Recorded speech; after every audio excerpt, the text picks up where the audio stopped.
It is 5 o'clock somewhere, and you've tuned into Season 3, Episode 24, the somewhat delayed season finale of BRC. For those of you who'd like to watch this episode, I highly recommend it. You can view Season 3 on our website, YouTube, Spotify, WhiskeyNetwork.net, and Zencastr. I'm Kerry Moynahan, and due to the fires here in Southern California, we ended up taking our between-season hiatus a little early. So unfortunately, the Season 3 finale is coming to you late. The good news is, you won't have to wait long for Season 4 to begin. It will premiere the week after next. In an episode earlier this fall, I let you know we would be finishing up Season 3 with in-person coverage from various events that I attended over the year.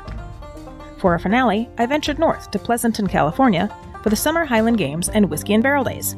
While at the games, I spoke to many whiskey experts, as well as the recently confirmed Buchanan Clan Chief and his wife. We also spoke to one of the key organizers of the Whiskey and Barrel Nights events, Dave Sweet. Sadly, while we were in post-production of this episode, we received the sad news of his sudden passing. We here at Barrel Room Chronicles have been deeply saddened by this news, and pass along our condolences to his wife and partner, Barb.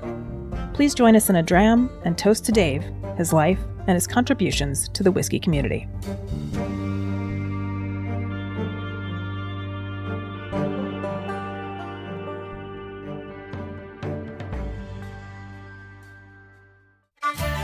On Season 2 of Barrel Room Chronicles, I embarked on an amazing journey through Ireland, from Cork to Belfast, and nearly everything in between. Now I'm going to do it all over again. But this time, you're invited. That's right, join me this spring for a trip of a lifetime through the rich tapestries of Irish whiskey culture. We'll visit iconic locations such as the Titanic Experience and the new Titanic Distillery, and tour through the lush Irish landscapes and visit filming locations from the hit TV series Game of Thrones. We'll also visit historic sites, including cathedrals, jails, castles, and more. Plus, we'll get to distill our very own batch of Clonakilty gin. To find out more or to book now, visit barrelroomchronicles.com and click on the Brock Tours photo. Good afternoon, good morning, whatever time you're catching the show today. Today I am here at Barrel Night. Well, it's not Barrel Night, it's Barrel Days. It's Whiskey and Barrel Days today here at the Highland Games in Pleasanton, California. And I am here with Zakaya Arnowitz. What a great name is that. And we're here with JBS and Impex. And we have a ton of whiskeys here, some of which have already been featured on the show, but there's 2 Japanese whiskeys that he's going to tell us about right now that I have not yet tasted. So a couple things that we have here. This is Fukano. This is coming from southern Japan, and it's a Japanese koji whiskey. So koji whiskey is kind of like a sort of a cousin to single malts. Instead of malting the grain, you actually inoculate a portion with a mold spore called koji. You see that in like soy sauce, miso, sake production. Generates a lot of enzymes as well as really interesting flavors. So the Fukano here is a family-run distillery. It's been around for over 200 years. This is 100% rice-based. Oh, nice. All that rice is coming locally to the distillery. They're doing everything on site. Long fermentation, single pot distillation, then it goes right into a combination of different casks. Great, and how long has it been part of the Impex family here in America? Oh, that's a good question. I don't actually know the answer to that one. All right, we'll ask Udi or Sam. I think Chris would probably have a better answer than I would. All right, great. Well, let me taste this bad boy. Here's my ticket. I guess I'm supposed to give that to you. Yes, indeed. There you go. And we'll take that out. And we'll get a little. So this is edition 2223, which is a combination of different cask types. You have some sherry casks, some new and used American oak, and then some red wine barrels as well. Wow. Oh, it's got a very interesting nose.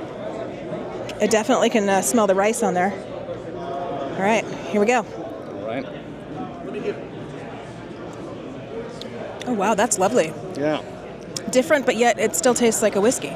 Absolutely, and it's kind of, an extension of, very traditional kind of fermentation and distillation practice, but a relatively new frontier for whiskey. Okay, cool. And then what's this other one you were telling me about? So Ohichi is another really wonderful kind of family-owned distillery. I'm excited about this because it's a port cask, and I've been into port cask finishes lately. Oh, yeah. So this is also rice-based, 100% in those port casks as well. So really, really rich drink. Oh, okay, I can't wait. Here's my other ticket. Thank you very much. Oh, I can smell the port on that. Yeah. It's got a nice deep color. It's got some good legs. Some seriously good legs. All right, here we go. I'm going to take a sip. Yeah. Wow. All right, what's the retail on this bad boy, and where can I get it? So you can get this from the whiskey shop. I'm going to need to check the price on that because I don't know off the top of my head. I'm going to cheat a little bit off of that form next to us. Oh, right, okay. So partnering with the whiskey shop here. So for, where's my Ohishi at? So the Ohishi port cask, normal retail is $69.99. You can get it at a discount for $62.99. That's fantastic. That's a really good price for that. And I think I will have to. And where is the whiskey shop in here? The whiskey shop's just a couple booths over from us. Fantastic. Well, that's good to know. My mom is going to be so happy with me when I show up at her house with like all this whiskey. I'm staying at my mom's, by the way, because we're up here in the Bay Area. Might as well. All right. Well, thank you so much for this. And I may be back to try some more of these, but I only have 12 tickets, so we'll see. Choose wisely. Yes. All right. Well, thank you. Thank you. Enjoy. Cheers. Cheers. Well, I am here at the Highland Games, and right now I am in front of the whiskey shop booth where you can purchase the whiskeys that are available here at Impex, which are all on these beautiful sheets. And as we just learned, I'm going to get this port finished Japanese whiskey, which was fantastic. Stay tuned. They just released everybody into here, so we'll get some good tasting going on. My name is Maurice Chevalier IV. All right, so right now I'm having the Blair 21. Yes. And I've been to Blair. It's a beautiful, beautiful distillery. I did not have the 21 while I was there, maybe because it wasn't 21 yet. But tell me, you are the brand ambassador? What are you? I'm the brand ambassador for International Beverage. Fantastic. So tell me about this Blair 21. So the Blair 21 is brand new on the market, so you're one of the first Americans to try it. And it's a nice bridge between the 18 and the 25. It's very smooth for such, yeah. Yeah. So Blair is one of my favorite distilleries. I mean, they're all my favorite kids. But Blair is the distillery that we have in my portfolio that I think translates the best to bourbon drinkers. It just has that sweet richness that we enjoy from a good bourbon. Nothing peated, nothing crazy, no sharp turns or jags. It's in my opinion, I'm very biased. I think Blair Distillery is flawless distillate. It's beautiful. It's beautiful. And then for those who haven't seen the Angel Share movie, it was shot there several years back, but it's really fun. You may need subtitles because the accent for this, I think he's from Glasgow, the actor, it was pretty thick, and I was surprised that I needed a... But it's an incredible movie. It's a dramedy. I guess you would call it a dramedy, but it really gives you a good look into Scottish life, the young life, but also takes you on a nice. It's a delightful romp. It is. It's fun, and it shows off the beauty of Scotland as well. Absolutely. And you also get to see like the behind the scenes of whiskey, which nobody really thought about. So I loved it. All right, well, what else do you have here at the table? You got Old Pulteney? So we have Old Pulteney, and we have pretty much the grand lineup. We've got our workhorse, which is a 12-year. 12-year is a good entry level to Old Pulteney. It's aged all in first, second fill bourbon cask. Then we have the 15 and the 18, which has been the last 3 years of its life in Oloroso sherry butts. And that goes from our traditional rack warehouse to a dunnage warehouse, way in the back in warehouse number 6. So we close the doors, nice ventilation. The barrels are only 3 high, if that. More humidity, and it's just a perfect little incubator for resting Oloroso sherry butts. That's fantastic. So out of these that have the Oloroso sherry, which is your favorite? Because I need to try it. My favorite go-to is the 15, day in and day out. I would say 3/4 of Old Pulteney drinkers prefer the 15, and the other 18 to 20% really are fanatical about the 18 because it's a little bit chewier, richer, and sweeter. So you have a sweet tooth and love caramel and salty caramel and chocolates, then the 18's your go-to.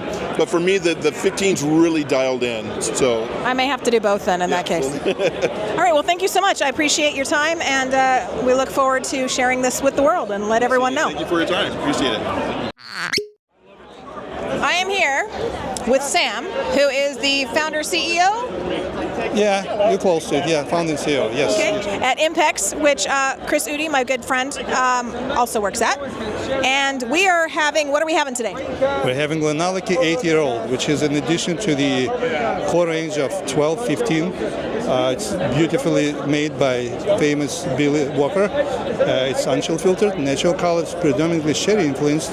I know Billy put some 10 and 12-year-old whiskeys here, but we need to declare the youngest whiskey in this batch. So people seem to enjoy it. We already went through 2/3 of a bottle, and it's only the beginning of the show. Looks to be a hit of the show. All right, let me take a taste. Oh, that's lovely. It's got a little, yes, tropical fruits, and it's got a little teeny bite, but not too much, and it's a little bite at the end, which I love having a little bite at the end. But Sam, I'm more interested about you. Tell me about how you came to be the founder and CEO here of Impex. Well, I started my company as a distributing company in 1997, and in 2008 we opened the import company, and now we're allowed to sell outside California. So the import company called Impex Beverages, and we're in 46 states, and our portfolio is not big, but it's not small. It's kind of manageable. We have about 33 brands in the portfolio, and I believe my most kind of enjoyable part of it is to see people like yourself, people who appreciate whiskey, and having a line of people at the table, that's the music to my ears. So what was the impetus to make you want to do this as a career? Well, I needed to find myself somehow, and I thought if I find a job that I like, that means I never worked a day in my life, and that's what That is 100% true. I'm trying to make this a job that I don't have to work for, but I mean, because it's fun. But so, where are you from originally? Because I sense an accent. Yeah, I'm from Moldova. The accent comes from, by the time I left, it was part of Soviet Union, so it's a Russian accent, which I will never get rid of. My daughters speak with no accent, which is great. Yeah, that's where it comes from. And when did you come to America? It was 1991. All right, well, I'm going to come back because I know you have a peated one, a Kiloman, that you want me to try, and I do want to try it. I have been to Kiloman. It's a beautiful little distillery, but I don't want to do any peat until I'm done with everything else because the peat will mess with my palate. Cheers. We're here open till 2 a.m., so please stop by. 2 a.m.? What? Thank you so much, Sam. It's been a pleasure. I'm so glad to finally get to interview you. Cheers. Thank you. Cheers. My name is Liam Johnson, and I work for 10th Street Distillery in San Jose. Fantastic. So I had the pleasure of meeting this guy at Fog City, which you guys will see later in the season. We had some sound difficulties, so I'm so glad that he is here at Whiskey and Barrel Days at the Highland Games so that I can re-talk to him because he is actually distilling in my hometown of San Jose. How are you? Very good, very good. Fantastic. Happy to be here. Happy to be here too. I'm so glad I get to see you again. So tell me about this new expression you have. So this new expression we've got here actually just won Best in Show at Whiskeys of the World. Nice. Small distillery from San Jose, beating out all of the bigger Scotch companies and then Japanese whiskey and bourbon. So it's nice and satisfying to have that little win. But so this is a single barrel. Cask strength. This is our first triple cask matured expression. So it's a STR barrel, port wine barrel, and a red wine barrel that we're aging this in. So okay, that sounds amazing. So I'm going to need to give you a ticket. Absolutely. Here's your ticket. So I'll take a little taste of that. and this is definitely my new favorite of our lineup right now. So yeah. It's got a really nice nose. Very fruity. Very fruity, very chocolatey, very pungent. Yeah. It's got a nice dark color, really nice smooth legs. Yeah, the coloring on it is beautiful. Like, it definitely picks up a lot of the pigmentation from the wine and the port wine cask. So when was the awards, and how long has this been on the market? So this has been on the market for since late February. So a few months now. Okay. The Whiskeys of the World Awards was in August, and I believe they just announced the results like a couple weeks ago. So That's awesome. Congratulations. And I can see why it won. This is a very Scotch kind of taste, kind of Highlands, but then with like a port finish kind of. It's got a nice little bite. exactly. I love this. Are you guys selling over here at the whiskey shop?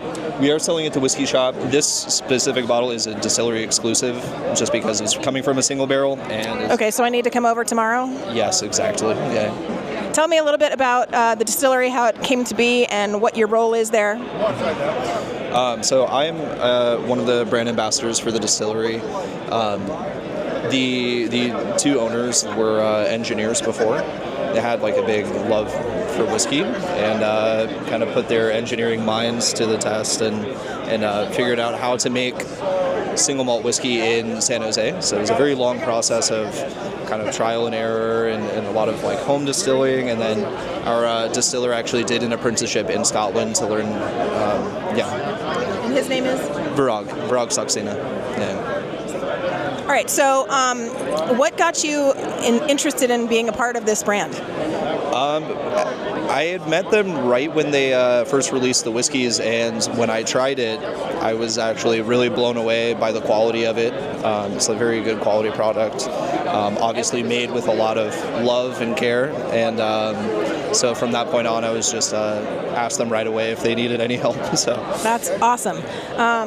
Do you need any brand ambassador in LA? Because I could totally help you out. probably at some point, yes. Fantastic. Okay, so I need to talk to him when he's done pouring here. But so when did the distillery open, and how long have you been a part of it? So I've been with the company since 2019, I believe. And then the whiskeys were released onto the market in like 2018, like late 2018. And then the distillery was in production for a couple of years before that. So That's great. And when you go for the tasting from 1 to 6, are you able to take a tour or no? Yeah, so that would be by reservation. So as long as it's reserved 24 hours in advance, we do tours and flights and like little. Sounds like I need to cut my day short tomorrow and head back to this. All right. Well, thank you so much for meeting up with me again, and then we'll get this guy here in a moment. For those of you who haven't heard of the brand, 10th Street, which when I was in college at San Jose State for my first year, my freshman year, there was a cute little, and I don't know if it's there anymore, a cute little breakfast joint called Peanuts. And I could get this giant plate of huge breakfast for $3. It was great. It was great. It'd be funny if that's where you guys are right now, like in their spot. We actually relocated to 4th Street now. 4th Street Garage. That was the other garage that I parked at. So we're in 4th and Hensley. Nice. Okay, great. Well, thank you again so much for being here. Awesome. Thank you. Cheers. Well, here we are still at the Whiskey and Barrel Days at the Highland Games here in Pleasanton, and I have Virag. Am I saying that right? That's perfect. Okay, and he is the founder, creator. What are you from 10th Street Distillery? I'm one of the founders at the 10th Street Distillery. It was about 13 years ago that I decided that we should make some great whiskeys in California and put California on the map for whiskeys. It's been a long road, but I think we have finally gotten there. Now that this twice in a row that we have gotten Best in Show for our whiskeys. So Dragon just won Best in Show, and then we had a wine cask finish which won Best in Show in 2021, showing that, you know what, Silicon Valley is here with whiskey. It's so fantastic. So how did you decide that Silicon Valley, were you working in Silicon Valley before, and then you said, I can't take it anymore, I want to do something more fun? So I had been here for 32 years. Now I have been here for 32 years. So yes, I worked in Silicon Valley, and I love the culture. Basically, California has this melting pot culture, very inclusive, very welcoming, very open-armed.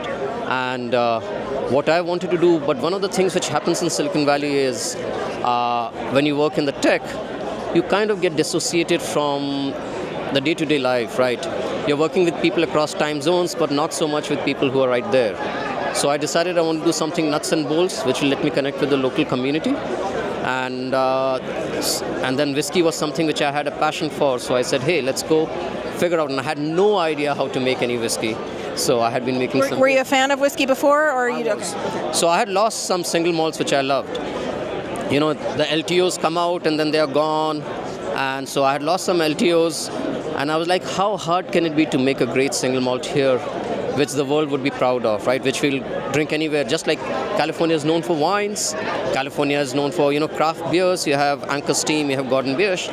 I'm like, can we put the whiskey on the map too, and craft great whiskeys over here? And that's what we got to doing.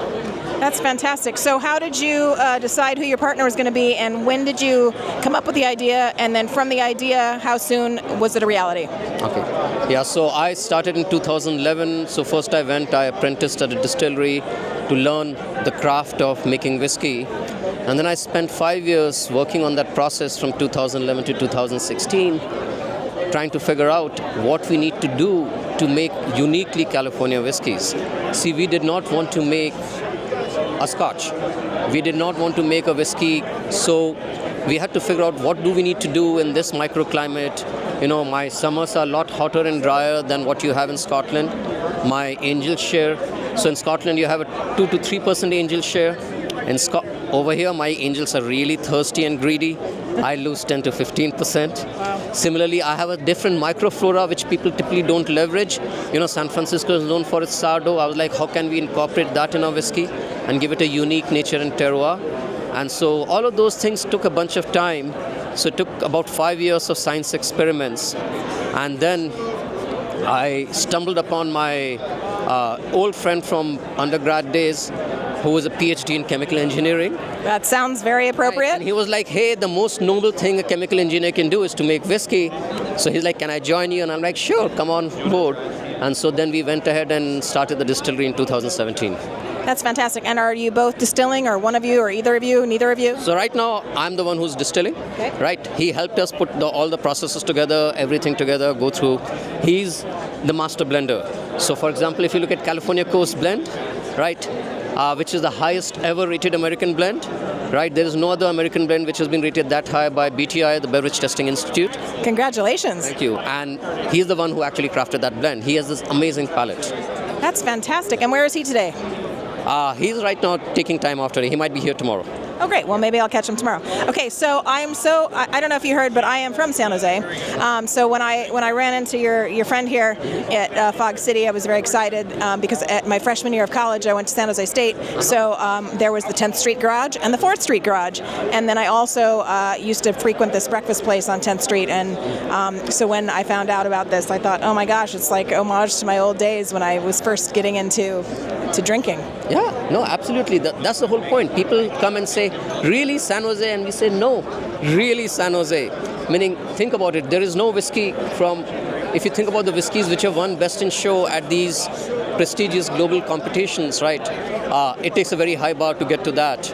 And for us, what that meant is we couldn't cut any corners. I mean, we only make single malt whiskey. That's all we do. I don't do gin. I don't do vodka, because we felt by compromising, we'll compromise the quality. And that commitment, and San Jose, we love San Jose. So not the San Jose water that much, really hard water, but... I definitely had my mom still does a water softener at the house because the water is hard. Oh, but it tastes good. I mean, it tastes okay. Yeah, no, it tastes amazing. It's amazing for making whiskey. Yeah, but we use the hard San Jose water for making a whiskey. But you just have to deal with the clogged pipes all the time. Yeah, that's true. So, where can people buy your stuff, and then what are your expansion plans for the next 5 years? So right now we are available across California. You can come to our website and you can see where we are available. Total Wine, Bevmo, Whole Foods, as well as a bunch of really, unique craft stores, whiskey shop in San Francisco, Menlo Park Fine Wines. If you go down to Southern California, you have Craft Wine and Spirits, Mission. All of them actually carry a whiskey. So there are about 200 places across California we can get a thing. Outside California, places like Artisan Wine Depot, as well as Mission and Whiskey Shop will ship our whiskeys to you. And then some of our special releases, which right now, as we are expanding them, you can get them and order them through the distillery. That's fantastic. Well, thank you so much for your time. Really appreciate it. It was lovely talking to you. Thank you. Up next, I speak with Whiskey and Barrel Night organizer Dave Sweet. Plus, I catch up with Chief and Lady Buchanan to talk about their new documentary, Meet the Buchanans. Stay with us. Unleashed Coffee is a farm-to-cup adventure like no other. Step into a world where exceptional flavors, tantalizing aromas, and rich mouthfeel take you on a journey from your kitchen to the picturesque coffee plantations at origin. At Unleashed Coffee, we believe in fostering connections between coffee lovers and the hardworking farmers behind each bean. Join the journey through our coffee subscription program and gain access to our exclusive online community, connecting you to fellow enthusiasts and the producers of your morning brew. To help you extract every nuance of flavor from our beans, take part in our on-demand coffee brewing courses right in the comfort of your own home. If you are seeking B2B coffee solutions that go beyond just beans, our comprehensive wholesale packages cater to the diverse needs of mobile carts, farm stands, restaurants, cafes, retail shelves, and more. Look no further than Unleashed Coffee to quench your thirst for quality coffee. Use coupon code COFFEEBRC at the checkout to receive 10% off your first purchase at unleashedcoffee.com. Okay, well, we are here at the Barrel Night, Whiskey and Barrel Night, actually days this time, because we're at the Scottish Highland Festival here in Pleasanton, California. And I have the pleasure of speaking with Dave Sweet, who is one of the founders of Whiskey and Barrel Night. And Dave, tell me, how did you and Barb start this organization, and what is it all about? Well, about 20 years ago, we were involved with Whiskey Magazine, and when they launched their Whiskey Live events in New York 20 years ago, we were a part of it. We eventually took over ownership and ran the events, expanded them across North America, and in 2019, we rebranded to Whiskey and Barrel Night. About 16 years ago, Alan Purvis, who was the chief of the games here at the time, gave us a call and said, "We've got this great Scottish festival. How'd you like to come and do a whiskey tasting?" Love it. And I said, "Yeah, sounds like fun."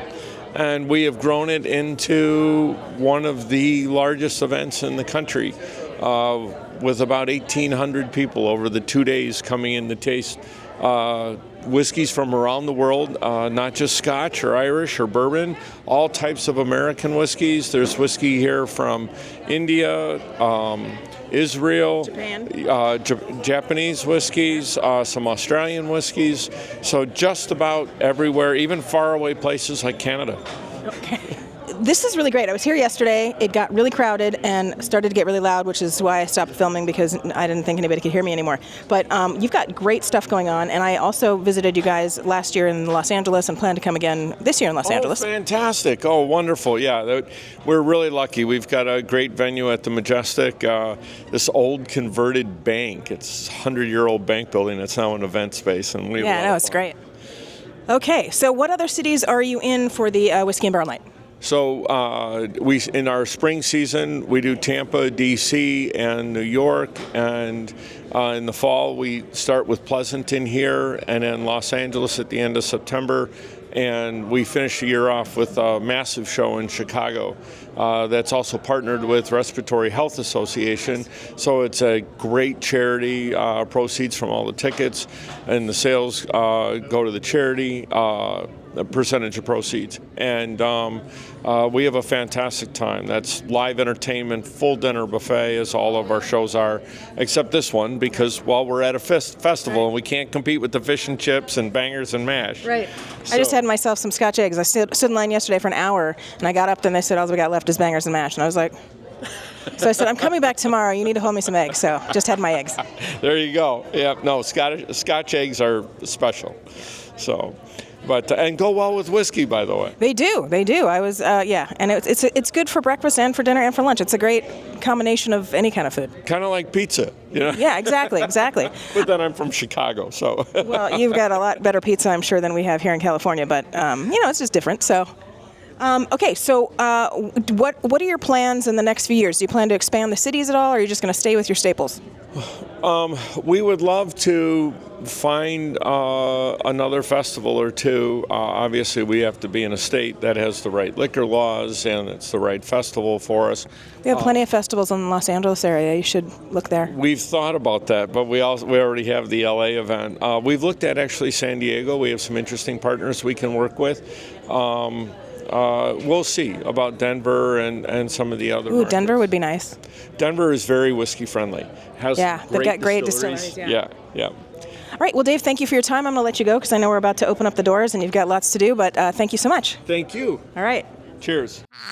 My name's Ashley Sandhu, and I am one of the owners of Copper and Malt. I am Harparam Sandhu. I am the co-owner of Copper and Malt. All right, so tell me, what was the impetus of making this shop, and how long ago did you come up with the idea into how long did it take to actually get it going?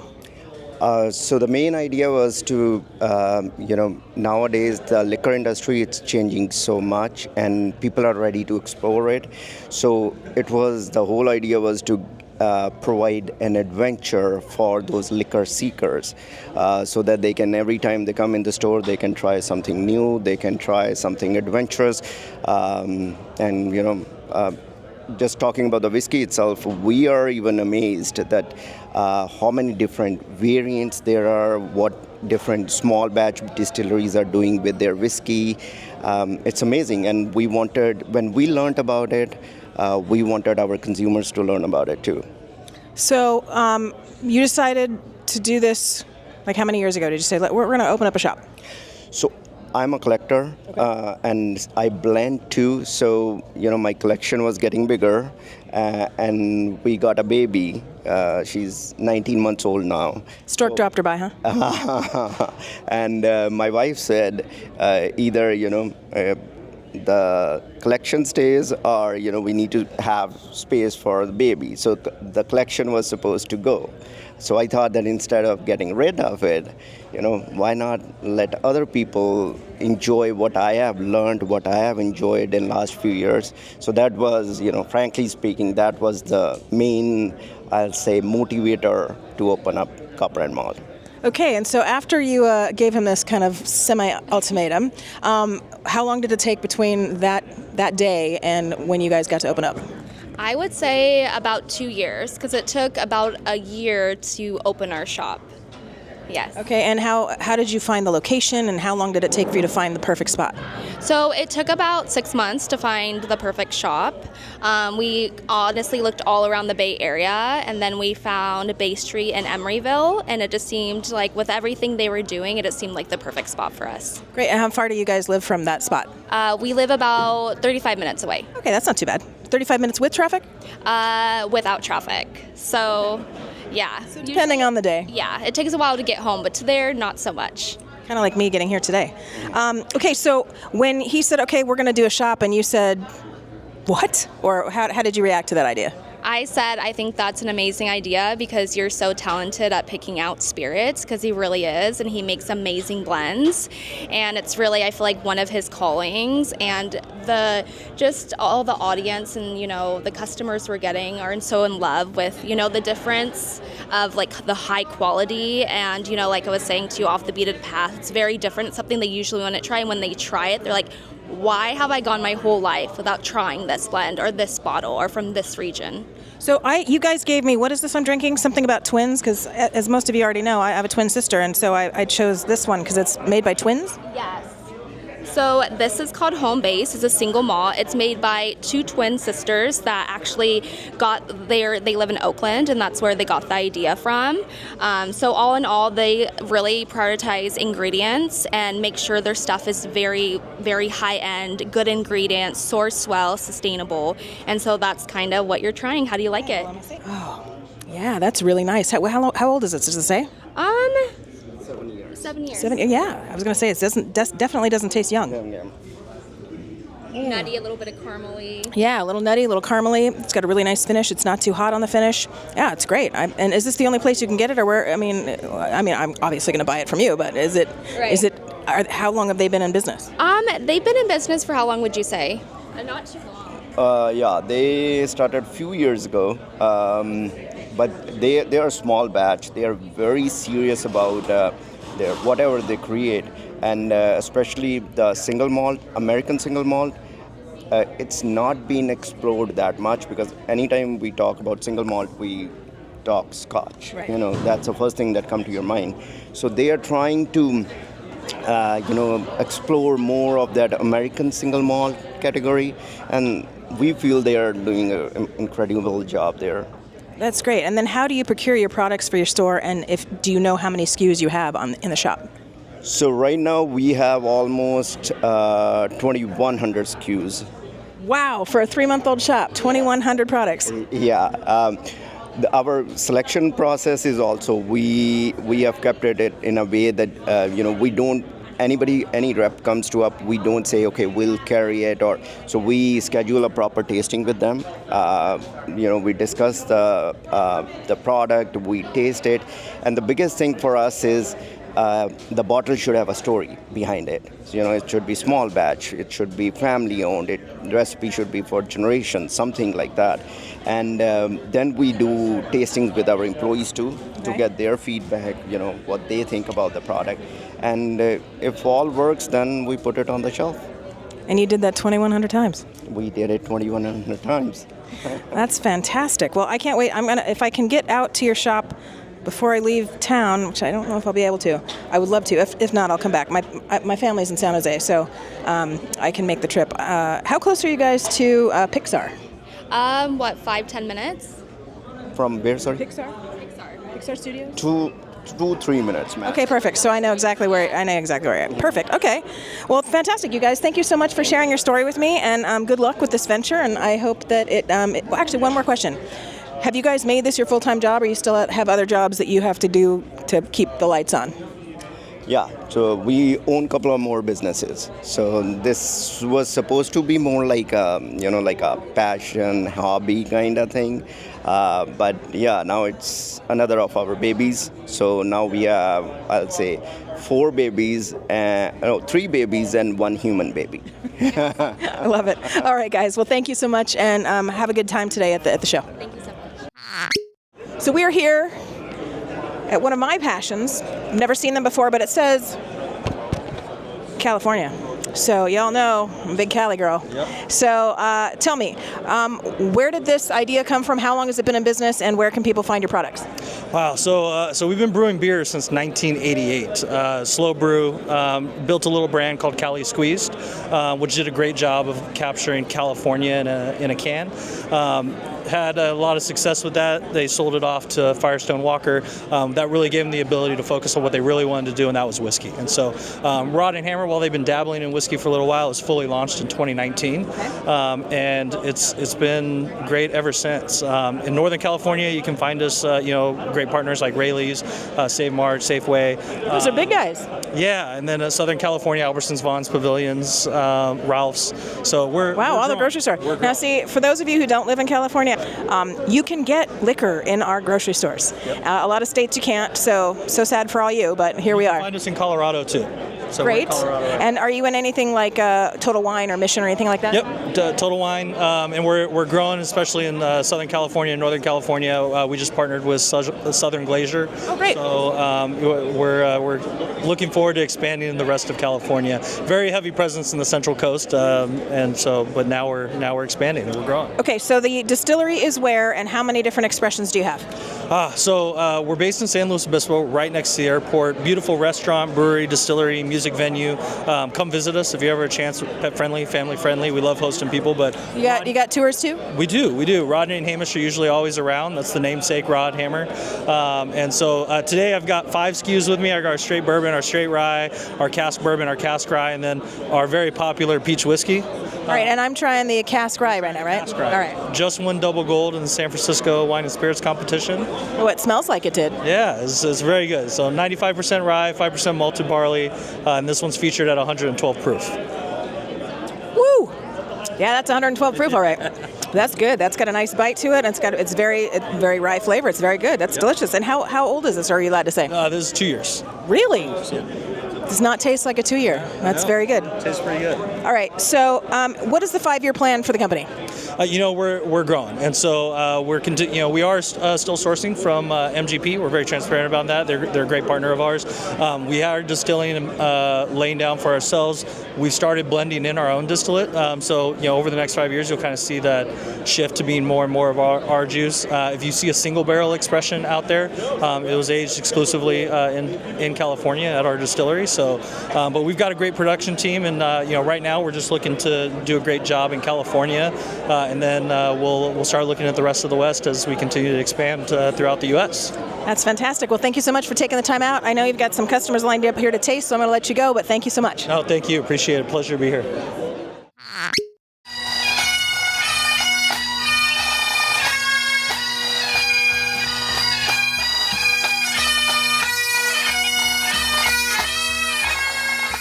I am still here at the games today, and I finally got to catch up with my new friends, Chief and Lady Buchanan, who I met at the world premiere of their documentary film down in Los Angeles. So, Lady Buchanan, you seem to have been like the star of the show, no offense, Chief, doing all the background stuff, a true lady, doing all the lady work of all the stuff that needs to be done for the house and the family, while you were probably presumably out working and taking care of the estate.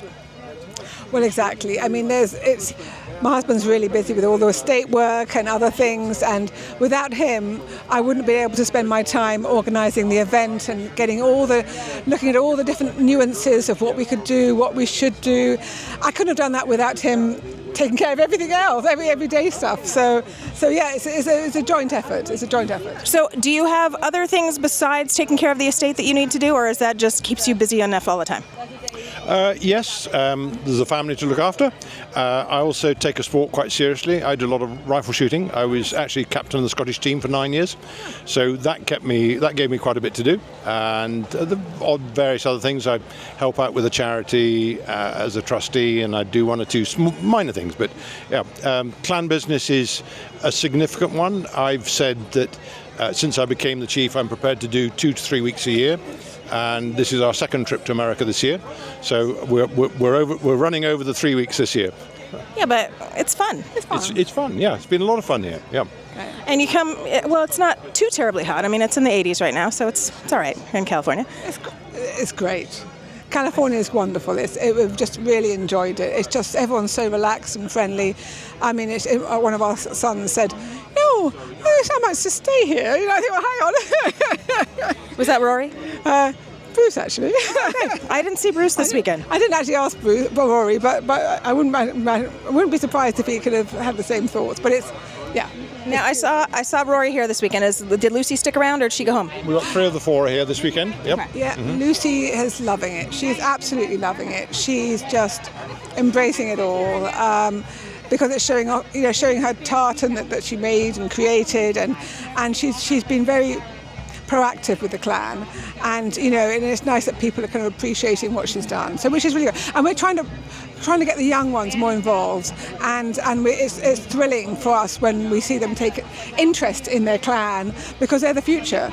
So that was really good. It's really good for us for this. So thank you for inviting us here. Well, we love to have you. I'm so excited. Like, I didn't know you guys were going to be here when I signed up to come, and then after I went to the premiere and found out you were coming, I was like, well, and then I'll just have to follow, because I went as a patron just to watch the movie, and then I said, oh, well, now I have to get them on the show. So here we are. So another question for you. Now, I wanted to ask this. I know that you're definitely a Buchanan by blood. You're by marriage. What is your personal heritage? Okay, well, curiously, who would have thought, but I'm a Hickman, but actually Hickman is a derivative of Rickman, which actually is a derivative of Richardson, which is actually a Buchanan family name. Oh, wow, okay. It kind of goes around in a circle, but it looks like that... but it's far enough away not to be, like, incestuous. Oh, absolutely. but my husband's made a decree so that all the people who are called Hickman are now clan members of Buchanan. That's awesome. And then, so you have the estate. Now, was the estate handed down to you from family to family to family? Yep. Yes, it certainly was. And so by having that, is that what was the impetus saying, I must be the clan chief? I mean, I probably must be if I still have the land. It's part of the clan lands. We've got a map dating back to 1757. Wow. So that shows we've been around there a little while. And so we've been lucky to manage to keep it going in that length of time. Yeah. That's amazing. Well, the drone shots in the movie show your estate is gorgeous. Now, do you guys do any tours or anything for any of the regular public? No. And if If individuals turn up, I'm afraid the answer is we can't really accommodate them and look after them. There are millions of Buchanans, and if one came in the morning and one in the afternoon and one in the evening, we'd never get anything else done. So I'm afraid we have to limit it to group activities.